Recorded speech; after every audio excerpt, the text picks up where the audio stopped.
I was going to call this quick thoughts, but you know what? You might have to bear with me on this one. So, another defeat to Everton. 1-0 at home. Rooney strikes again against Newcastle United. Nothing new there. Deja vu. We've seen it time and time before. Albeit a tapping this time. Yeah, Darlow should have got a hand to it, or better hand to it, and pushed it out. But again, the performance as a whole was dreadful. Like, really dreadful. Yeah, we got off to a good start. We didn't take the lead this time, obviously, because we lost 1-0.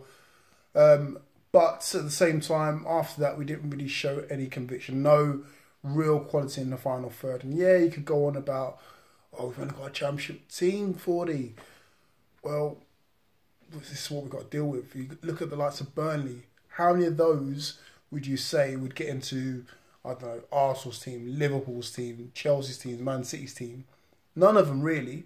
But yet they were fourth before, obviously, the run of fixtures tonight.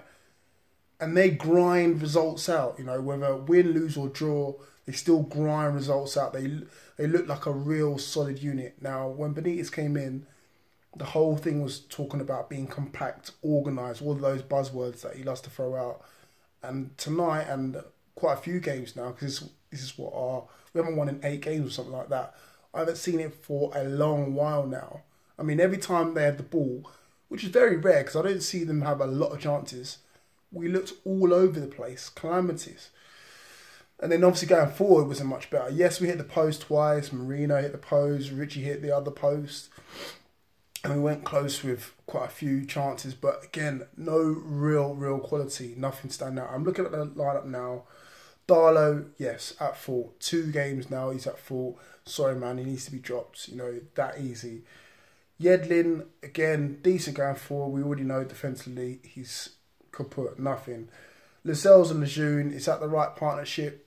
I don't know. Probably Lascelles and Clark will look more formidable, obviously, from last season. But again, they still looked bad altogether. And obviously, conceding the goal, they're both looking at each other like, who's to blame? They're both to blame. And in fact, the whole defensive unit as a unit is to blame. Manquillo, can't wait to see Diamond back. And I never thought I would say that. But again, I can't wait to see him back ASAP against Arsenal.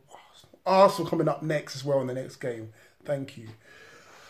Midfield now, this is where it gets tricky. Marino, obviously, he got subbed off. He actually looked pretty decent. Obviously, as I said before, he went close with the strike, hitting the post, but I thought he was decent. Shelvey, again, to top off matters worse now. Mitro gets a lot of stick for being a hothead. But hold on, I only see 2 red cards for Shelvey this season. Not 2 for Mitro. You know, if you're going to brand one a hothead, you brand them both and you sell them both off. Because let's face it, like, he's not really contributed that much this season for us. And he's costing us a fair whack as well. And I know we've got this whole talk about Stably taking over and it's been accepted. But again, we need to worry about the here and now. We've still got games before a possible January takeover, or even if it's this month, we can only spend in January. So we still need to see out the rest of this month. And I can't really see any points coming from anywhere. And the only saving grace from today is the fact that West Brom drew, West Ham drew, and obviously Swansea got bumped up as well. So again, we still need to keep 3 of those teams below us. But you know what? It's looking highly unlikely that all 3 of those teams will stay below us for the foreseeable future. Anyway, getting back to the rest of the team. Atsu did okay. Thank God we've got some attacking force going down those wings. We just didn't get enough of those crosses into the box, enough quality anyway. The rest of the team, now, the only one that really stuck out for me like a sore thumb, you can guess it, Mo Diame. Why is he persisting with Mo Diame? I keep saying, why is he persisting with it? I do not know. It's so baffling to me, like what he must see in training Mo Diame to think, you know what, you're going to start Mo. You're going to be that guy just sitting behind the striker and you're going to create some chances and you're going to get a goal. I really don't see it. Richie, again, working tiresome as ever. He got hauled off after 74 minutes for Rolando Aarons, who didn't really make much of an impact. And obviously Dwight Gale was just running around like a headless chicken because he didn't have no service, bless him. And again, obviously Hosselu came on towards the end of the second half. But I don't know, Rafa made the right changes. I mean, looking at the bench there, who else would you have brought on? Maybe Murphy instead of Aarons. Hayden, for me, you guys all know this. I still think Hayden should be in the team. alongside Marino, and albeit Shelvey, even though he was a total buffoon today, getting sent off. Getting sent off for what? I know people could argue, oh, it wasn't the first yellow, wasn't. Yeah, listen, he's targeted. No, he got sent off because he's a hothead, can't control his temper. Yes, we was in a losing situation. You might be angry like we are, but again, don't lose it, because again, we've got Arsenal coming up next, and we could do with you in the team. I mean, we're probably going to get thumped anyway, but we could do with someone like you, Shelvey, not sitting on the sidelines collecting your 80 grand a week.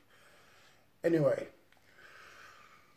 what's more worrying is that I don't know if Benitez is losing his patience. Yeah, I can see him after the post-match interviews, talking about, the sending offs and the chances missed, but I'm thinking, is he really built for this? Now, we all love Rafa, we all do, yes we do, but is he really built for these situations? We all seen what happened the last time we was in a situation and we were struggling, and we went down, we got relegated, didn't we? And you can say, yes, if we got here sooner, yada, yada, yada. The matter of the story is we went down. Now, other situations with other managers, albeit Big Sam did a number on us. What do? They know what they're doing. In these situations, they know what we're doing. Now, I'm not calling for Big Sam to come to us because, let's face it, he's onto a winner here with Everton. But it just makes me wonder if we would be better in these situations with a manager who's kind of used to these sort of situations. Someone like a Pulis who's out of work. And you're going to be thinking, what, we're going to give up Benitez for Pulis? Listen, hear me out. We're in a relegation battle. We've not got thousands or millions and millions of pounds yet. And even if it does take over, we don't know how much they're going to put into the club. I doubt they're going to be putting in Man City sort of numbers. They're probably going to be putting in the sort of numbers that we're expecting to see each and every season, which is about, £18 million.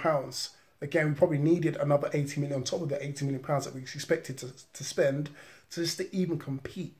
But again, if you get someone like a Pulis or Allardyce who can work with a budget, then you can see that's when the real magic happens. Think back to when Allardyce was with Sunderland and he bought the likes of your Wabi Kazris and your Lamin Kones, and you didn't even hear of them. But again, for that final bit of the season, they made them look like world beaters. And what did they do? They stayed up. Where did we go? We went down. So again, that's all I'm putting to you to say, is Benitez really built for this battles? Because again, he's used to top teams in the upper echelons of the leagues, not teams that are, dealing with your likes of your Hosselus and your Mankios having to make do with these. So I hope he is. I hope he's in it for the long haul. I hope he gets backed. Don't get me wrong, but I'm just wondering if he's really got it, because this is the real test.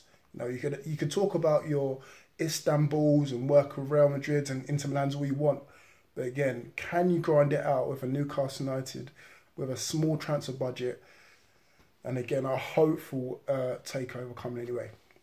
That's it anyway for me. I could rant on about all the players for now until next week, but match of day is coming up.